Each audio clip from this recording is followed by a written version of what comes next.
Support कर रहे हैं। प्रधानमंत्री जी को तो सिर्फ एक बहाना चाहिए पीआर रन करने का, वो उन्होंने रन कर लिया। एक सिक्का जारी कर दिया उन्होंने, एक सिक्का जारी करके आरएसएस की सिर्फ औकात बताई है कि आरएसएस की तो एक सिक्के जितनी औकात है। लेकिन इस देश में ऐसे जनगणने अपराध जिस संस्था में होते हो उस संस्था के खिलाफ हमें और उन्हीं पर हम कार्रवाई की मांग कर रहे हैं। कह रहे हैं लगता है उन्हीं गोदी मीडिया अखबारों में से हैं जो संघ के दफ्तरों में बैठकर चापलूसी कर वहां के दस्तरखानों पर बैठते हैं। हल्का आरोप नहीं है। आप बार बार संघ का सवाल पूछ रहे हैं। सवाल यही है ना, आप देश के युवा की बात कर रहे हैं। आप संघ के उस युवा को दिखा रहे हैं जो संघ में जा रहा है, उस युवा को नहीं दिखा रहे जो सड़कों पर आकर अपने लिए रोजगार मांग रहा है। उन शिक्षकों की बात नहीं करेंगे। आप उत्तराखंड के आप निरंतर आरएसएस बैन करो के नारे लगाकर यहाँ पर प्रदर्शन कर रहे हैं। भारी संख्या में उनके साथ यूथ कार्यकर्ता हैं और चारों ओर आप देखेंगे तो पुलिस बल की तैनाती यहाँ पर देखने को मिलेगी और वो निरंतर अनाउंसमेंट किया जा रहा है पुलिस की ओर से कि आप बैरिकेड से नीचे उतर जाइए, नहीं तो आपको देख रहे हो आज कितना युवा हमारे बीच में पहुंचा है। राजस्थान से सभी प्रदेशों से आया हुआ है। तो मैं तो आपके चैनल के माध्यम से कहना चाहता हूं कि जो तानाशाही सरकार है ना, बीजेपी सरकार, इन्होंने बिल्कुल अत्याचार मचा रखा है युवाओं के साथ में। लेकिन मतलब कई स्टेट में ऐसा भी कहा जा रहा है कि आरएसएस को बैन करना चाहिए, इस तरह की मांगी भी उठ रही है, क्या कहेंगे? मैं तो ये कहना चाहता हूँ कि बिल्कुल ही आरएसएस के खिलाफ बिल्कुल बैन हो जाना चाहिए, क्योंकि इन्होंने जिस प्रकार से युवाओं के साथ में धोखा खिलवाड़ किया है उस हिसाब से बिल्कुल पूरा युवा प्रदेश का बिल्कुल परेशान है वर्तमान में। नहीं, ये करता नहीं है। तो कहते हैं कुछ और है। मैं पहले बता रहा हूँ, करनी में और कथनी में बहुत ज़्यादा अंतर है इनों की में।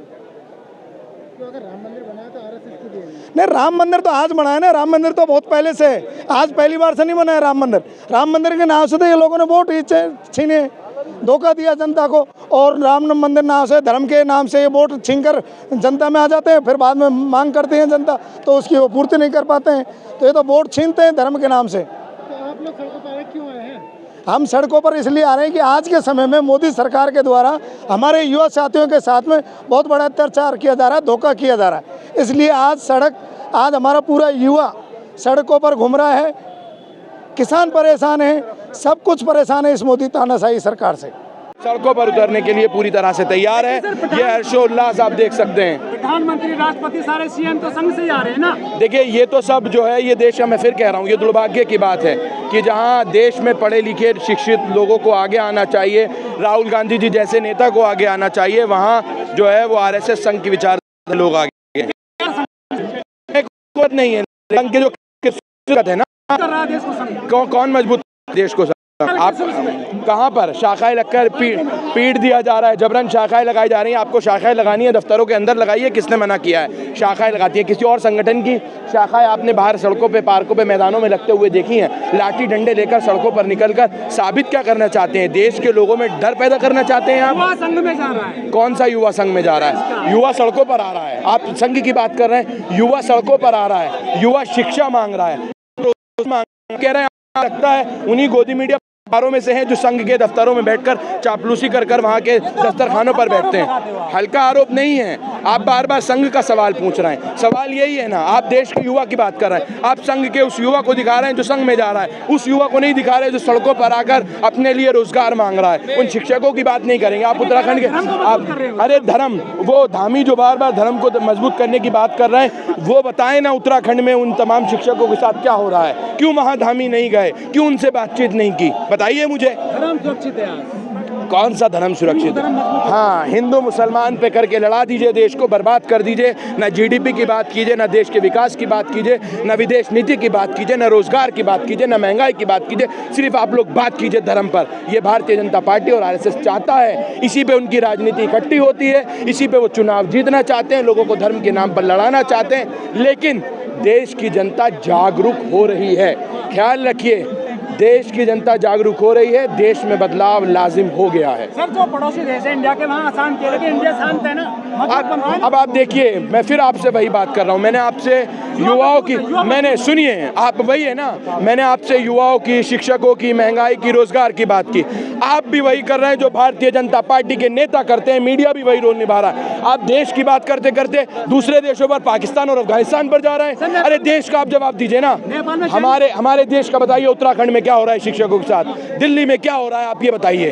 आप इस पर सवाल कीजिए ना, क्यों सवाल आप पाकिस्तान और अफगानिस्तान और अगर आप विदेश नीति की बात कर रहे हैं, वो जो टैरिफ लगा है उस पर जवाब कीजिए, उस पर बात कीजिए ना, टैरिफ पे बात कीजिए। नेपाल में जो है काफी बवाल हुआ, लेकिन यहाँ के युवा तो शांत है बिल्कुल। अरे आप ये चाहते हैं कि नेपाल जैसे भारत के हाल हो जाएं?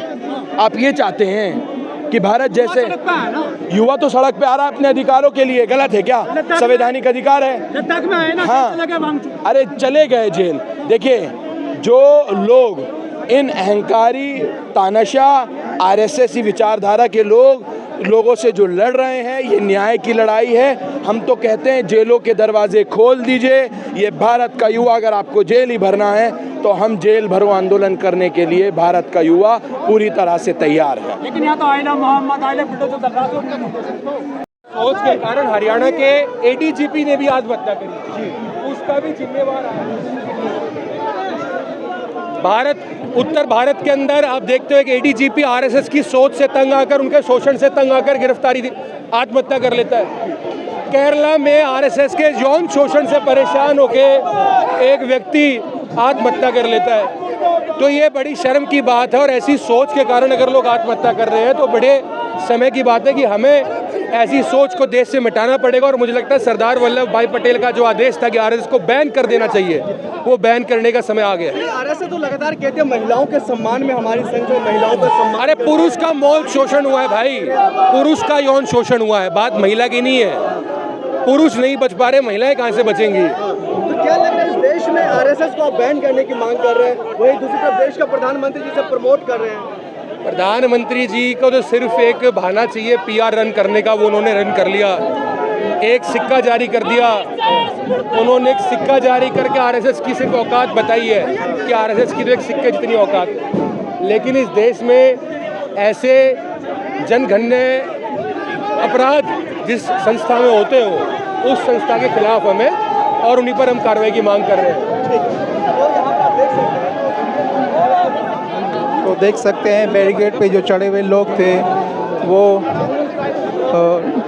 पुलिस और यूथ कार्यकर्ताओं के बीच में आपस में झड़प हो चुकी है। देख सकते हैं बैरिकेड पे जो चढ़े हुए, जितने चढ़े हुए उनको पुलिस की ओर से उतारा जा रहा है, और जबकि यूथ कांग्रेस के कार्यकर्ता निरंतर बैरिकेड पे चढ़ते हुए लात घूंसों से बैरिकेड को तोड़ने की कोशिश की जा रही है। लेकिन पुलिस सामने की ओर, पुलिस बल काफ़ी मुस्तैद तादाद में डटा हुआ है।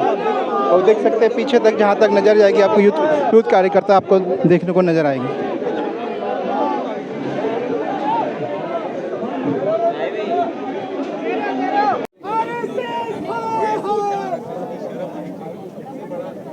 बात ये है कि आरएसएस वाले, बीजेपी वाले, आरएसएस वाले ये बोल रहे हैं कि पॉलिटिकल स्टंट है।